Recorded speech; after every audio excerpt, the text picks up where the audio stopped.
Hey, what's going on, everybody? Doing some work on the SRT4. This is pretty much just a timeline update. Last time I posted a video or some pictures to all the different pages, it was that I had finished the engine rebuild, pulled the transmission out to do the transmission rebuild, and I got it all torn apart. And I was waiting on new parts to come in so that once the new parts came in, I could do a video showing the differences between how worn out the old parts were, so that way, you know, we could do a direct comparison of old parts to new parts. I'm still waiting on a couple things from DCR, and I'm waiting on the input shaft rear bearing. Once that comes in, I'll have all the parts and it'll be ready to get put back together. So with the parts that we have, the guy who had the car before me, let's just say there was a lot of issues, a lot of shortcuts, a lot of cheap stuff that was going on that needed to be fixed. It all gone through, we'll just say that. So that being said, they put an upgraded ACT clutch in. It was a 6-puck clutch. I'm not sure why, because even a full face, you know, regular organic ACT clutch is good to like 460 some foot-pounds of torque and, you know, almost 500 horsepower. So we're nowhere near this in a stock motor, stock turbo with bolt-ons. I mean, we're nowhere near that 500 number. So why he went to a 6-puck clutch and lost daily drivability, I'm not sure. But whenever you upgrade a clutch in this car, especially to an ACT clutch with, you know, a higher pressure plate, you definitely want to change the clutch fork, because these parts on the SRT4 wear out on their own with a factory clutch. Especially with an upgraded clutch, they wear out even faster. So right in here is where the throwout bearing sits. So this is the original shift or clutch fork and original throwout bearing. So we can see how worn out these tabs are. Pretty much broken and really thin versus the new AGP. See how much thicker that is there. The pivot stud that the clutch fork sits on was completely broken and in 2 pieces. The other half is still inside the transmission that I got to get out.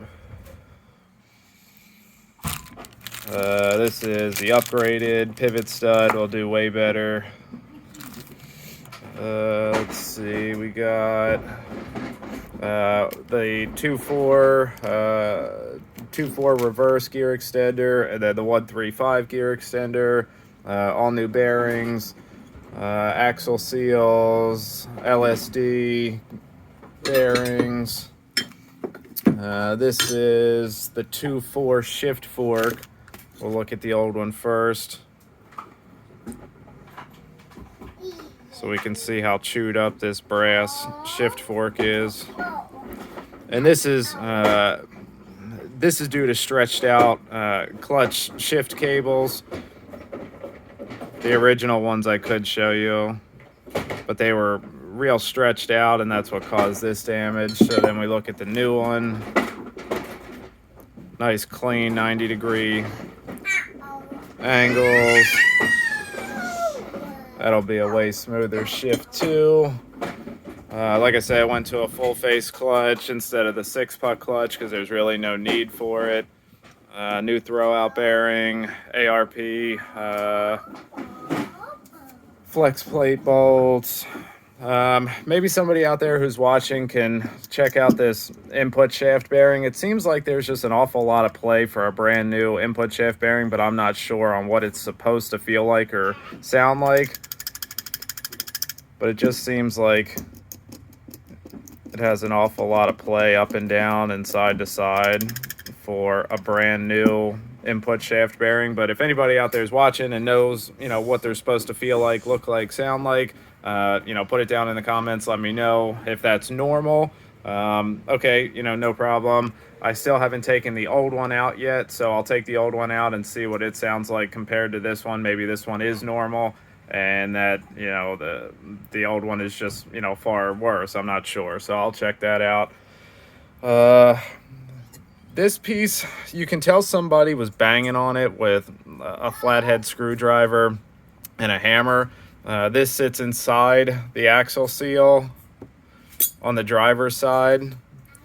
I'm not sure what they were trying to accomplish with this. I'm not sure, but it's just another example of the shortcomings and shortcuts that was done to this car. It seems like a lot of these cars have that issue.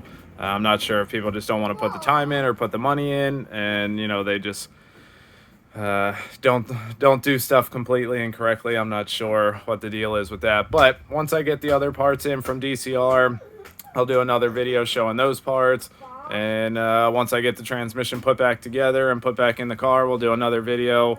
The main issue with this car, transmission wise, you couldn't go into second gear when you were moving. You could go from first gear to second gear to third gear, no problem. So you could go up the gears, but you couldn't downshift into second gear if you were moving. So it seems like that has to be a synchronizer problem.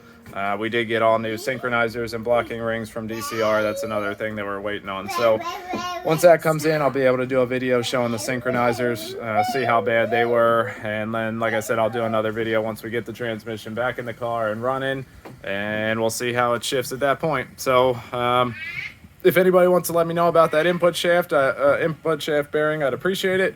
And as always, thank you all for watching, and we'll see you on the next video.